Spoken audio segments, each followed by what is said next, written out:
Hello everyone, आज हम physics का सेकंड चैप्टर पढ़ने वाले हैं, magnet and its effect. So video start करते हैं। हमारा फर्स्ट टॉपिक है मैग्नेट। मैग्नेट क्या होता है? A piece of material that attract the iron, nickel and cobalt is called magnet. वो मटेरियल जो आयरन, निकल और कोबाल्ट को अपनी तरफ खींचता है वो मैग्नेट कहलाता है, उसे मैग्नेट कहते हैं। A magnet always has a two pole. Magnet के पास हमेशा दो पोल होते हैं, एक नॉर्थ पोल और एक साउथ पोल। अगर एक भी सिंगल पोल होगा तो वो जो मैग्नेट है वो एग्जिस्ट नहीं कर पाएगी, और जो नॉर्थ पोल और साउथ पोल अगर सेम है तो वो एक दूसरे की तरफ अट्रैक्ट नहीं होंगे, एक दूसरे से दूर जाएंगे। लेकिन अगर वो अलग अलग हैं तो वो एक दूसरे की तरफ अट्रैक्ट होंगे। मतलब जैसे नीचे लिखा हुआ है सेम पोल मतलब लाइक पोल, जो एक जैसे होंगे रिपेल ईच अदर, एक दूसरे से दूर जाएंगे। एंड अपोजिट पोल जो अलग अलग होंगे जैसे नॉर्थ और साउथ, अनलाइक पोल कहते हैं उसको, अट्रैक्ट ईच अदर, वो एक दूसरे की तरफ अट्रैक्ट होंगे। Next is bar magnet. Bar magnet क्या होता है? It is in rectangular in shape, ये रेक्टेंगुलर शेप की होती है। And have a uniform cross section area, जो इसका वो होता है वो कैसा होता है? यूनिफॉर्म क्रॉस सेक्शन एरिया होता है, वो मैग्नेट होता है। A freely suspended magnet always stop in north and south direction. अगर हम मैग्नेट को फ्रीली सस्पेंडेड टांग देते हैं या डाल देते हैं तो वो नॉर्थ और साउथ डायरेक्शन में ही रुकती है, क्योंकि ऐसा मानना है कि हमारी अर्थ है उसके नॉर्थ और साउथ पोल में बहुत बड़ी मैग्नेट है। इस वजह से जो नॉर्थ पोल होता है, साउथ पोल होता है, उसी में मैग्नेट स्टॉप हो जाती है, रुक जाती है। There is a 15 degree angle, जो इनके मैग्नेटिक एक्सिस और जोग्राफिकल एक्सिस होता है उसके बीच में 15 डिग्री का एंगल होता है। नेक्स्ट है diagram of magnetic field of bar magnet. ये अच्छे से कॉपी में बना लेना, एग्जाम में आ जाता है बनाने को। नेक्स्ट है properties of magnetic field line. तो प्रॉपर्टीज़ क्या होती है मैग्नेटिक फील्ड लाइन की, देखते हैं। Magnetic field line originated from the north pole and sink into the south pole. मतलब मैग्नेटिक फील्ड लाइन निकलती है नॉर्थ पोल से और कहाँ मर्ज हो जाती हैं? साउथ पोल में हो जाती हैं। But inside the magnet, but magnet के अंदर the direction of magnetic field line, जो मैग्नेटिक फील्ड की लाइन होती है, डायरेक्शन होती है, वो साउथ से नॉर्थ में होती है और ये पैरेलल होते हैं एक दूसरे के, ठीक है। अगर वो बाहर है तो वो नॉर्थ से साउथ में जाएगी, लेकिन अगर मैग्नेट के अंदर की बात चल रही है तो वो साउथ से नॉर्थ में जाएगी, याद रखना। एंड दे आर पैरेलल, और वो पैरेलल होती है एक दूसरे के।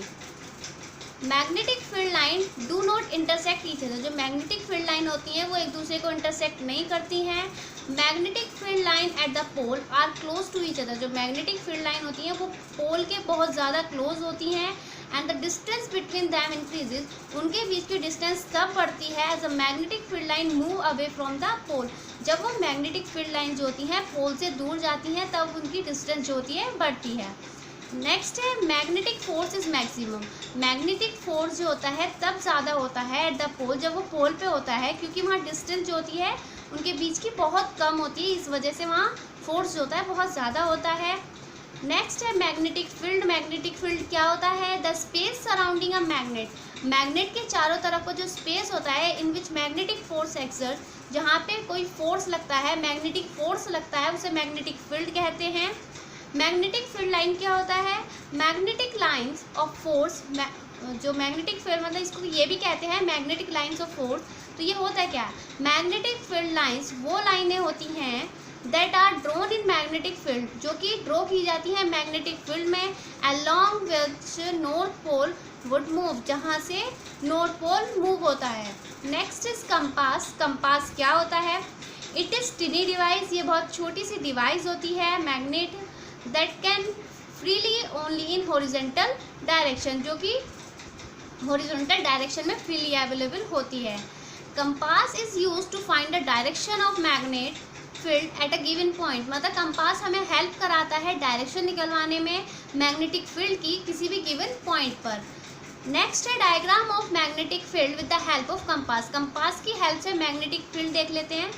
ये डायग्राम है, ठीक है, कंपास की हेल्प से बना हुआ है ये, इसको भी अच्छे से देख लेना और बना लेना। ये कंपास के थ्रू बना हुआ है, कंपास निडल है, इनकी हेल्प से ये बनाया गया है। नेक्स्ट है magnetic effect of current. Magnetic effect क्या होता है करंट का? When current passes through a wire, जब करंट पास होता है वायर से, देन मैग्नेटिक फील्ड प्रोड्यूस, तब मैग्नेटिक फील्ड प्रोड्यूस होती है उसके चारों तरफ, और इसी को मैग्नेटिक इफेक्ट ऑफ करंट कहते हैं और इसको डिस्कवर किया था ऑरेस्ट्रीडिड ने, याद रखना। नेक्स्ट है Maxwell right hand thumb rule, बहुत ही ज़्यादा इंपॉर्टेंट है, राइट वाला भी और लेफ्ट वाला भी, तो बहुत अच्छे से होना चाहिए क्योंकि बहुत सारे क्वेश्चन हैं जो इन दोनों पर बेस हैं। तो क्या है, अकॉर्डिंग टू दिस, इस रूल के अकॉर्डिंग, hold the current carrying wire in the right hand in such a way thumb should be in the direction, जो उसको पकड़ लेंगे और वो जो थंब होगा, thumb should be in the direction of current, जो थंब होगा वो करंट की डायरेक्शन में होगा, and finger will be show the direction of magnetic field. मतलब ये है जो थंब होगा वो करंट की डायरेक्शन शो करेगा। वेट हाँ, जो थंब होता है वो करंट की डायरेक्शन शो करता है, जो एंड फिंगर होती है वो मैग्नेटिक फील्ड को शो करती है। इसी में है इफ़ करंट फ्लो अपवर्ड, अगर करंट जो है ऊपर की तरफ जा रहा है, then the direction of magnetic field, जो डायरेक्शन होगी मैग्नेटिक फील्ड की, विल बी एंटी क्लॉकवाइज, तो वो कैसा होगा, वो एंटी क्लॉकवाइज होगा मैग्नेटिक फील्ड जो होंगी उसकी direction. If current flow downward, अगर करंट नीचे की तरफ आ रहा है, जो मैग्नेटिक फील्ड होगी फिर तो वो कैसी होगी, वो क्लॉकवाइज होगी। Next is factor on which magnitude of magnetic field in straight current carrying wire depend, तो किस किस पर डिपेंड होती है, तो लिखा है इट डिपेंड ऑन 2 फैक्टर्स, ये 2 फैक्टर पर डिपेंड होती है। It is directly proportional to the current, ये करंट के डायरेक्टली प्रोपोर्शनल होती है, और इन्वर्सली प्रोपोर्शनल होती है डिस्टेंस की फ्रॉम द वायर, जो वायर से डिस्टेंस होती है। नेक्स्ट है diagram of magnetic field in straight current carrying wire, तो ये डायग्राम है, इसको भी बहुत अच्छे से कर लेना। देखो चैप्टर फिजिक्स में जो डायग्राम्स है ना, इन्हें बहुत अच्छे से कर लेना क्योंकि एग्जाम में आ जाते हैं, ठीक। नेक्स्ट टॉपिक है yes, factor on which magnitude of magnetic field in current carrying circular wire depend, तो किस किस पर डिपेंड होता है, ये 3 फैक्टर पर डिपेंड होता है। फर्स्ट है it is directly proportional to the strength of current, ये डायरेक्टली प्रोपोर्शनल होता है स्ट्रेंथ ऑफ करंट के, और it is directly proportional of the number of turns, और ये नंबर ऑफ टर्न्स के भी डायरेक्टली प्रोपोर्शनल होता है। And it is inversely proportional to the radius, और ये इन्वर्सली प्रोपोर्शनल होता है रेडियस के। The unit of magnetic field is tesla, जो मैग्नेटिक फील्ड की यूनिट होती है वो टेस्ला होती है, उसको वेबरा भी कहते हैं। नेक्स्ट है method to find the direction of magnetic field at the centre of current carrying, तो क्या है, अकॉर्डिंग टू दिस, इस रूल के according the finger of right hand, जो फिंगर होती है राइट हैंड की, should be in the direction of current, वो डायरेक्ट करंट की डायरेक्शन में होती है। देन थंब विल शो, तब थंब शो करता है the direction of magnetic field lines, तो वो किसकी डायरेक्शन शो करता है, मैग्नेटिक फील्ड की डायरेक्शन शो करता है। नेक्स्ट है क्लॉक फेज रूल, तो ये फेज रूल क्या है देखते हैं।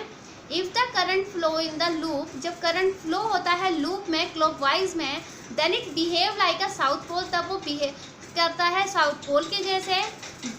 अगर यही जो लूप है मतलब करंट है, अगर ये एंटी क्लॉकवाइज में करेगा तो ये नॉर्थ पोल की तरह बिहेव करेगा। नेक्स्ट इज सोलेनॉइड, सोलेनॉइड क्या होता है, it is a long coil of insulated copper, ये लॉन्ग कॉइल होती है इंसुलेटेड कॉपर, मतलब इस पर कॉपर जो होता है लिपटा हुआ होता है। That has a large number of close turns, चारों तरफ बहुत अच्छे से लिपटा हुआ होता है चारों तरफ इसके। The magnetic field of solenoid is just similar to the bar magnet, मतलब इसकी जो मैग्नेटिक फील्ड है वो जस्ट सिमिलर है बार मैग्नेट के। जैसे नीचे दे रखा है ये जो कॉइल्स है, मतलब ये नंबर ऑफ टर्न्स है, यहाँ पे कॉपर को इसके कॉपर को चारों तरफ लगाया गया है। Next is factor on which the magnitude of magnetic field in solenoid depend, तो किस किस पर डिपेंड करती है, ये 3 फैक्टर पर डिपेंड करती है। तो देखते हैं कौन से फैक्टर्स पर ये डिपेंड करती है। तो फर्स्ट है it is directly proportional to the strength of current, ये डायरेक्टली प्रोपोर्शनल होती है करंट के, और ये डायरेक्टली प्रोपोर्शनल होती है नंबर ऑफ टर्न्स के। And it is directly proportional to the nature of core of metal, मतलब ये डायरेक्टली प्रोपोर्शनल होती है नेचर ऑफ कोर मटेरियल के। नेक्स्ट इज इलेक्ट्रोमैग्नेट, इलेक्ट्रोमैग्नेट क्या होता है, in this insulated copper wire as wrapped around the soft iron rod, मतलब copper को लगाया लपेटा जाता है सॉफ्ट आयरन पर। इट इज़ टेम्परेरी मैग्नेट, ये होता है, ये जो टेम्परेरी मैग्नेट होता है that behave like a magnet, ये बिहेव तो करता है मैग्नेट की तरह, ओनली व्हेन, तभी करता है जब करंट पासेस थ्रू इट, जब इसके पास से इसमें से करंट पास किया जाए। In it soft iron is use, इसमें सॉफ्ट आयरन यूज किया जाता है because it demagnetize as the current is off, ये डीमैग्नेटाइज कर देता है जब करंट ऑफ होता है, करंट नहीं होता इसमें। नेक्स्ट है factor on which magnitude of magnetic field in electromagnet depend, तो किस किस पर डिपेंड करता है। It is directly proportional to the strength of current, ये डायरेक्टली प्रोपोर्शनल होता है करंट के। And it is directly proportional of the number of turns, ये नंबर ऑफ टन्स के भी डायरेक्टली प्रोपोर्शनल होता है।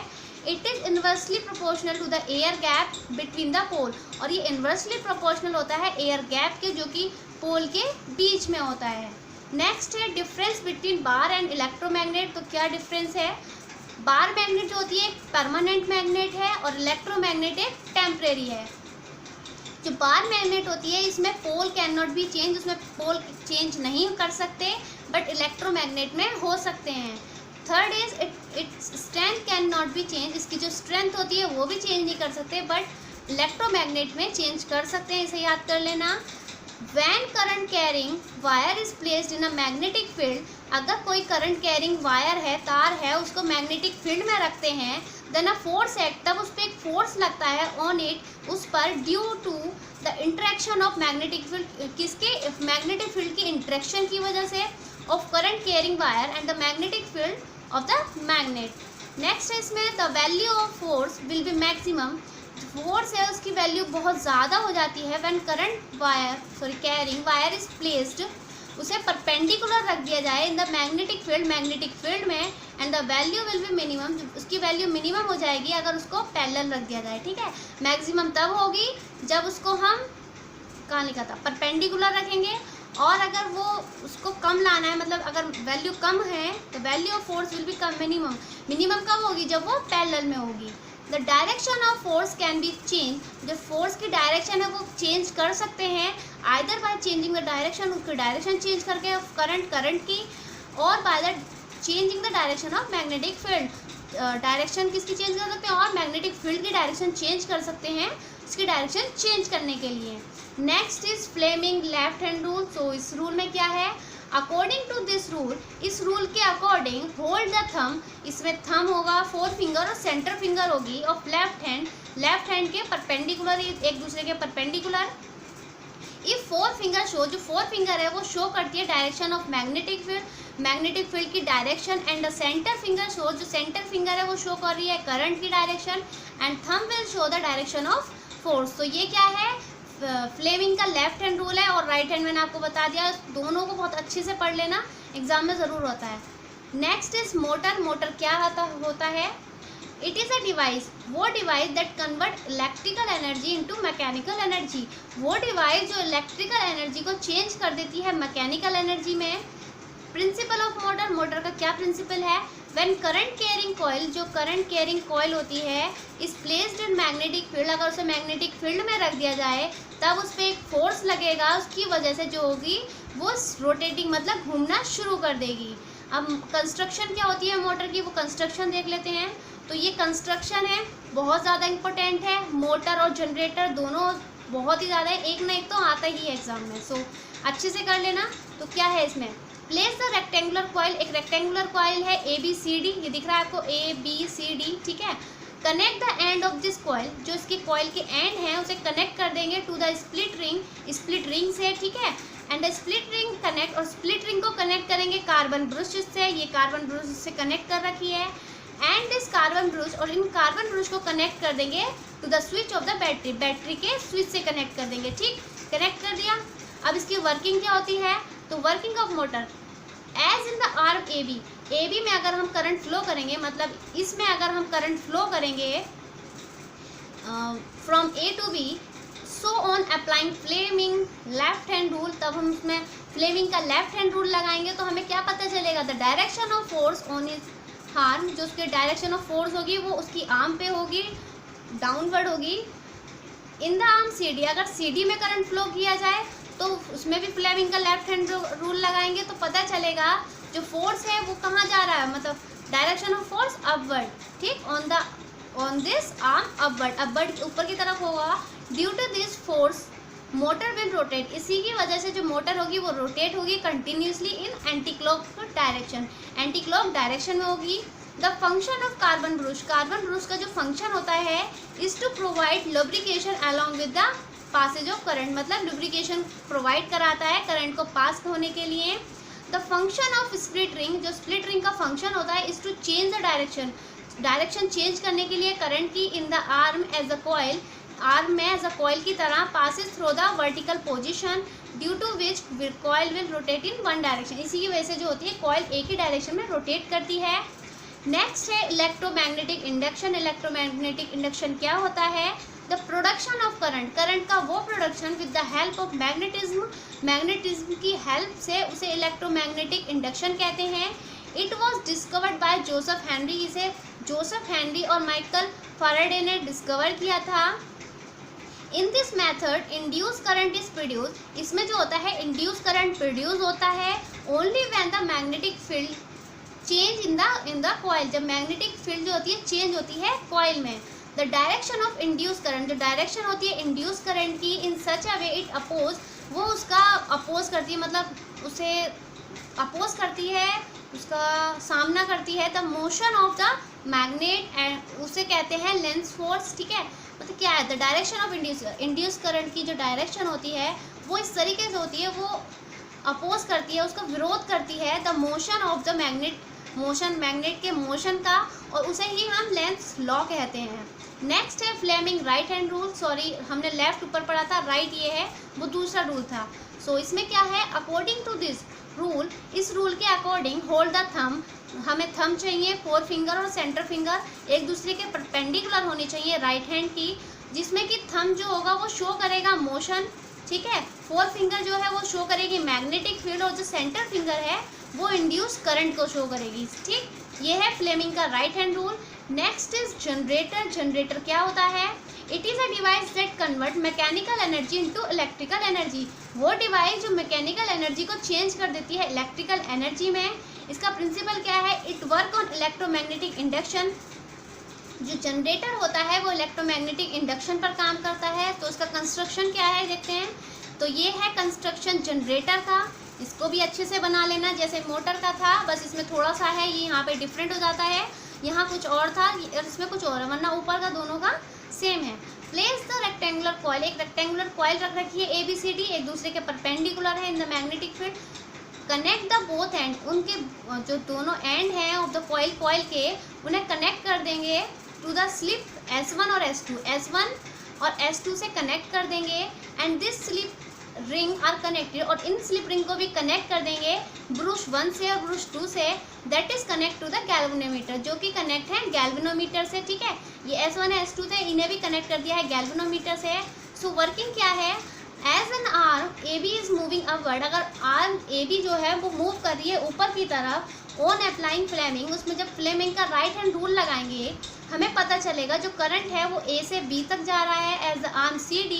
अगर CD मूव कर रही है डाउनवर्ड नीचे की तरफ, तब हम फ्लेमिंग का राइट हैंड रूल लगाएंगे तो पता चलेगा जो करंट है वो C से D की तरफ जा रहा है in the outer circuit in the first head revolution is from B to B1। ठीक है, after half revolution, half revolution के बाद the position of arm, arm की जो पोजिशन होगी वो चेंज हो जाएगी।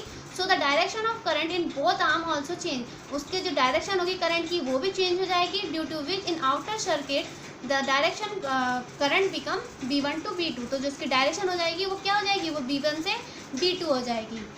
AC generator can be change, जो AC जनरेटर होते हैं वो चेंज हो सकते हैं DC जनरेटर में। If slip ring is place, वहाँ पे स्लिप रिंग को रिप्लेस कर देंगे, हटा देंगे with the help of split ring, split ring की मतलब स्लिप रिंग को हटा देंगे स्प्लिट रिंग से। नेक्स्ट इज अल्टरनेटिंग करंट, मतलब AC।